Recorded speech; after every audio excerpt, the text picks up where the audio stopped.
Sassoon हॉस्पिटलचा जो एक अहवाल येणार होता तो आलाय, त्याच्यामध्ये काय लिहिण्यात होतं, काय स्पष्टीकरण? आपल्याकडे आज ससून हॉस्पिटलचा एक पूर्वी 2 दिवसापूर्वी अहवाल आला होता. आज आपण काही क्वेरीवरती परत पाठवून तो अहवाल परत मागवला होता. आज त्यांचा अहवाल आपल्याकडे आलेला आहे.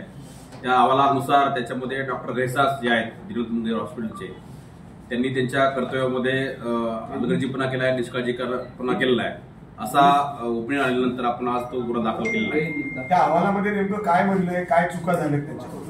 त्याच्यामध्ये तेच विषय आहे की 4.5 तास पेशंट्स हॉस्पिटलला होते, त्यांच्या ओपीडीमध्ये होते, त्यांच्या असेसमेंट रूममध्ये होते, तरी त्यांनी ट्रीटमेंट सुरू न करता त्या ठिकाणी वेळ काढला. त्याच्यामुळे नंतर कॉम्प्लिकेशन्स तयार होऊन त्याच्यामध्ये जी मयत आहेत पेशंट त्यांचा मृत्यू झाला असा अहवालामध्ये नमूद केलेला आहे. सर, भारतीय न्याय संहिता कलम 106(1) नुसार तो गुन्हा दाखल झालेला आहे डॉक्टर सुश्रुत गैसास यांच्यावर. काय सांगतो सर, नेमका हा गुन्हा काय आहे, एकदा एक्सप्लेन कराल? याच्यामध्ये मेडिकल प्रॅक्टिशनरने त्यांच्या कर्तव्यामध्ये काही ड्युरिंग प्रोसिजर काही निष्काळजीपणा झाला असेल तर त्याच्यामध्ये त्यांच्यावरती कारवाई करण्याची प्रोव्हिजन त्या कायद्यानुसार कलमानुसार आहे. अटक होणार आहे का सर? सुश्रुत गैसासांवर गुन्हा दाखल आहे का? दीनानाथ मंगेशकर सुद्धा यामध्ये काही रोल आहे? आपल्याकडं जे बीजे मेडिकल कॉलेजचा वैद्यकीय अहवाल जो रिपोर्ट आहे त्यानुसार डॉक्टर सुश्रुत गैसास यांच्यावरतीच हा गुन्हा दाखल केलेला आहे. सर, त्यांच्यावर बघितलं तर हॉस्पिटलच्या त्या काउंटरवर ते पैसे घेऊन उभे होते, अर्थात हॉस्पिटल प्रशासनाने देखील तिथं पैसे घेतले नाही. त्या दृष्टीने आपण काय त्यांच्यावर कारवाई करताय, गुन्हा दाखल करताय? कारण आपण सगळं सीसीटीव्ही फुटेज त्यांच्याकडून ताब्यात घेतले. आपण पूर्ण चौकशी करून तो जो अहवाल आहे आमच्या पुलटेनचा तो अहवाल ससून रुग्णालय अर्थात बीजे मेडिकल कॉलेजची जी टीम आहे शासन निर्णयानुसार त्या टीमकडे पूर्ण चौकशी करून अहवाल पाठवला होता. त्या पूर्ण चौकशीअंती त्यांनी त्यांचं ओपिनियन दिलेलं आहे की याच्यामध्ये डॉक्टर सुश्रुत गैसास यांचा प्रथमदर्शनी रोल दिसत आहे. त्यावरून आपण त्यांच्या विरोधात गुन्हा दाखल केलेला आहे. तुम्ही पोलीस प्रोटेक्शन दिलं होतं डॉक्टर गैसासांना, मग अटक करणार आहेत का किंवा नेमकं पुढची कारवाई काय होणार आहे? कायद्यानुसार जे पुढची प्रक्रिया अपेक्षित आहे त्या सगळ्या गोष्टी पोलीस या ठिकाणी करतील. अटक होणार आहे गैसासांना? मी तुम्हाला ते सांगितलं का गुन्हा दाखल झाल्याची प्रक्रिया सुरू आहे, गुन्हा दाखल झालेला आहे. परंतु पुढची जी प्रक्रिया आहे तपास स्टेटमेंट्स बाकीच्या सगळ्या गोष्टी ते पोलीस सर्व कायदेशीर प्रक्रिया पूर्ण करतील. शिक्षेची तरतूद काय सर, या जे आपण कलम लावले त्यात शिक्षेची काय तरतूद? ते आपल्या सर्वांना जर गुगल जर केलं त्याच्यात सगळ्या तरतुदी मेन्शन केलेल्या आहेत. त्याच्यामध्ये जाऊ शकतात निश्चितच, त्यांना तो अधिकार आहे कायद्याने दिलेला, तर ते होऊ नये यासाठी आपण प्रिकॉशनरी काही घेणार. ज्या ज्या सगळ्या गोष्टी प्रिकॉशनरी म्हणून घ्यायची गरज आहे त्या सर्व गोष्टी पोलीस करतील. सुश्रुत गैसासांनी ट्रीटमेंट दिली नसेल, त्यांनी ते या गुन्ह्यात दाखल होत असेल तरी मग दीनानाथ मंगेशकरच्या कुठल्याच डॉक्टरने त्या महिलेवर ट्रीटमेंट केली नाही म्हणून दीनानाथ वर गुन्हा दाखल होऊ शकतो का? याच्यामध्ये शासनाची प्रोसिजर आहे, GR आहे 14चा, त्याच्या GR नुसार जे आपल्याकडे रिपोर्ट्स आहेत सर्व हॉस्पिटलचे ते सर्व हॉस्पिटलचे रिपोर्ट्स आपण ससून हॉस्पिटलला पाठवले, म्हणजे बीजे मेडिकल कॉलेजला पाठवले.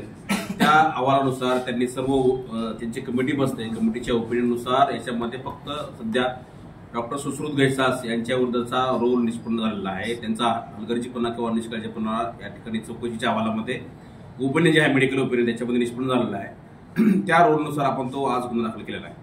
सर, महत्त्वाचा प्रश्न असा आहे की तुम्ही गुन्हा दाखल केल्यानंतर संशयित आरोपीशी तुमचा संपर्क झालाय का किंवा काय बोलणं झालंय का? अटक करणार आहात का किंवा जो गुन्हा दाखल झालाय त्यामध्ये अटकेचं काय आहे का? आता तुम्हाला तेच सांगतो की आता गुन्हा आज FIR रजिस्टर झाले, ज्या कायदेशीर प्रक्रिया पोलिसांनी पार पाडायला पाहिजे आहेत कायद्यानुसार त्या सर्व प्रक्रिया पोलीस पार पाडतील. सर, कायद्यानुसार जर कलम लावण्यात आले त्यानुसार मेडिकल लायसन्स जे आहे त्यांचं ऍज अ प्रॅक्टिशनर ते पण सस्पेंड होऊ शकतं का? त्याचा हे मी कॉमेंट करणं योग्य नाही. या ठिकाणी जे अथॉरिटी आहे मेडिकल काउन्सिल असेल किंवा IMA असेल त्या सगळ्या गोष्टी किंवा ते प्रोसिजर त्यांच्याकडे कदाचित चालू असेल. IVF सेंटर अटक होणार की नाही?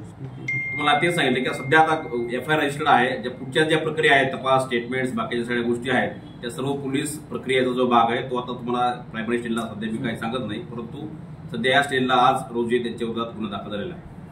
भिसेंची ज्या ठिकाणी ट्रीटमेंट सुरू होती त्या IVF सेंटर आणि इतर यांचा काय रोल आहे, याच्यामध्ये काय निष्पन्न झालंय का त्यामध्ये? तर आता याच्यामध्ये जे आहे ना, प्रथम शिल्ला आपण तो आता डॉक्टर गैसा यांचा रोल त्या ठिकाणी कमिटीने निष्पन्न केलेला आहे. त्याच रोलनुसार त्याच कमिटीच्या ओपिनियननुसार हा गुन्हा दाखल झालेला आहे. आता पुढच्या तपासाचा पुढचा भाग आहे. ससूनला जो आपण अभिप्राय मागवला होता त्यात त्यांनी शेवटचे जे निष्कर्ष सांगितले ते काय सांगितले, ज्याच्या आधारे आपण हा गुन्हा दाखल केला? त्याच्या आधारे हाच निष्कर्ष की डॉक्टर सुश्रुत गैसास यांनी त्यांच्याकडे जे पेशंट होते जो त्यांचा मृत्यू झाला त्यांच्या ट्रीटमेंट करण्यामध्ये हायगरीपणा केला किंवा निष्काळजीपणा केला असं ओपिनियन त्यांनी त्या अहवालावर दिलेलं आहे. त्याच्यावरून हा पुढचा कायदेशीर प्रक्रिया सुरू झाली. या अगोदर जे अहवाल होते त्यात त्यांच्यावर ठपका ठेवला नव्हता, क्लीन चिट दिली गेली होती मंगेशकर रुग्णालयाला आणि गैसासाठी. तर दरम्यानच्या काळात असं काय घडलं की ज्याचा आधार घेऊन आपण हा गुन्हा दाखल? तेच तुम्हाला सांगतो की डॉक्टरांची जी वैद्यकीय कमिटी आहे त्या कमिटीच्या रिपोर्टनुसार हा गुन्हा दाखल झालेला आहे. सर इतर कुठले असे म्हणजे हॉस्पिटल 3-4 त्या ठिकाणी ट्रीटमेंट घेत होत्या त्याला सुद्धा कारणीभूत मानलं जात होते, त्यांचा काही उल्लेख आहे का त्या अहवालामध्ये?